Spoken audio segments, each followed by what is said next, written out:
Have you ever fallen in love with someone but felt like something was missing about yourself? You've probably heard the saying, you can't love others until you love yourself. It's a popular belief, but is it even true? In this video, I want to talk about self-love, what it is, how it affects our relationships, and whether we can love others without it. Last year, I realized that there was a pattern in the guys I liked over the years. None of them were ready to commit to me, and I saw this as a challenge. My self-worth was tied to how others saw me because deep down, I was not loving myself enough. Let's talk about the perks of self-love, what happens when it's missing, and figure out if it's the only thing you need for a successful relationship. I define self-love as knowing your worth, value, needs, wants, and desires. Understanding self-love helps us see its perks. When you love yourself, you value your well-being and your happiness, and you don't sacrifice it to make other people happy.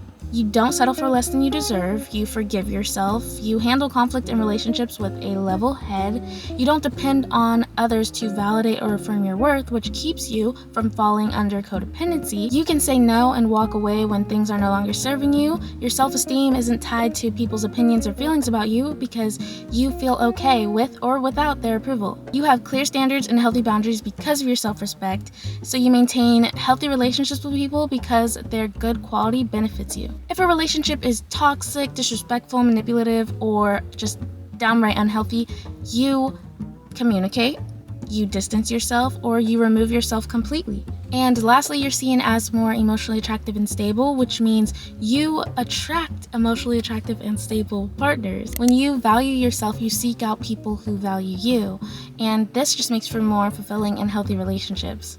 Don't all those perks sound amazing? Like, there's no way that you heard that and you were like, I'm still not convinced. If you're still not convinced, let me give you a rundown on some of the consequences that can happen when self-love is missing. Some people might argue and say, well, when you love others, it teaches you how to love yourself. And that's technically not wrong, but I don't think that that's the best method for developing self-love. And let me tell you why. If someone loves you and you don't love yourself, you might become dependent on their affection for your happiness and your self-esteem. When you date without loving yourself, all the inner love that you lack gets put into this other person. You might see the world through like a lens of insecurity. This person's perception of you is essentially dictating how you feel about yourself, so what happens if they leave? What will you think of yourself then? Do you think you will find yourself unworthy or unattractive? Or do you think that your value will deplete because they left? Struggling to love yourself might make it harder to give genuine affection and support to others. You might people please and allow people to walk all over you because you lack self-respect. You might repeat unhealthy patterns and choose partners who reinforce that negative self-belief that you have about yourself because you don't know your worth and you lack boundaries. You might date people who treat you like shit. They treat you like the gum at the bottom of their shoe because you don't believe that you deserve better, and so you settle.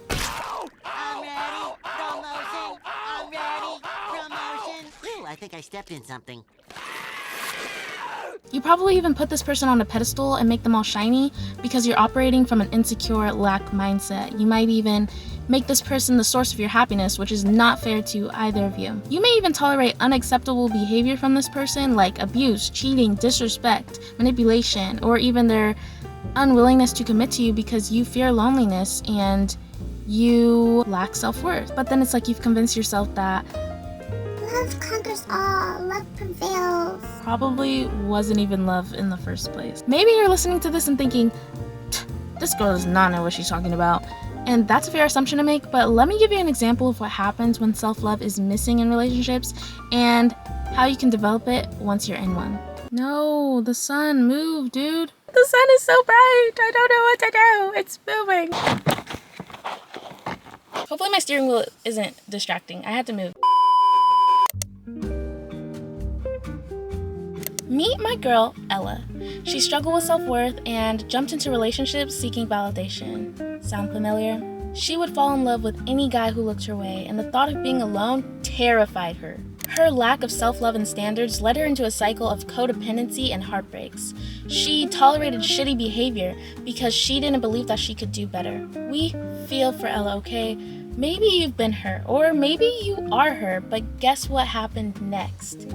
Ella recognized this destructive pattern and decided to break it by dedicating time to her self-love journey. She took a break from dating. She went to therapy, tried new hobbies, set boundaries, and broke unhealthy patterns. She even took herself out on dates and bought herself flowers. Like, she took Miley's song literally, as she should.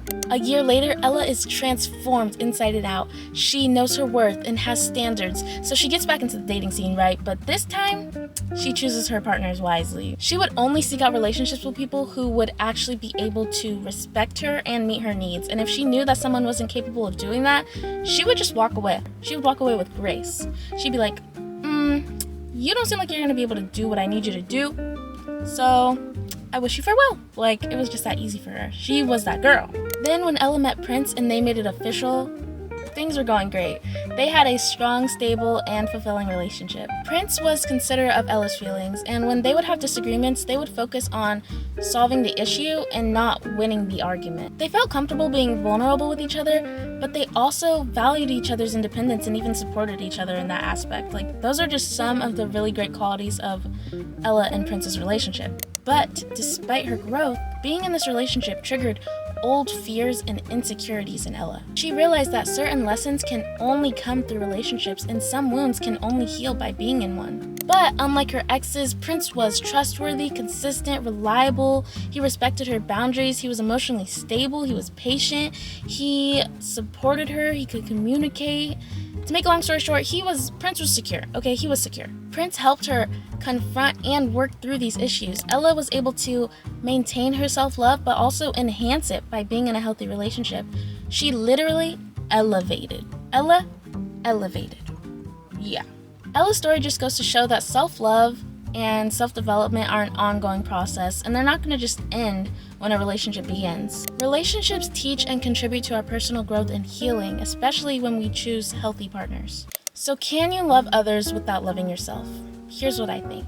The relationship that you have with yourself sets the foundation for every other relationship you have with others. It is possible to love others without loving yourself, but I think the quality of that love will show up differently. When you love yourself, you are attracting relationships that mirror the high standards that you set for yourself, because that's law of correspondence, baby. Like, you gotta do the internal work. It all starts within you, and then it reflects outward. But just because you may not fully love yourself yet doesn't mean you're incapable of finding love or loving others, or that you're unworthy of love. That's not what I'm saying at all. It's not so black and white, and I do think that there definitely are people who have had healthy relationships with others while they themselves lack self-worth, but I would argue that they would probably be dating a secure and patient partner. Self-love is not a fixed state, and it's not a prerequisite for love either.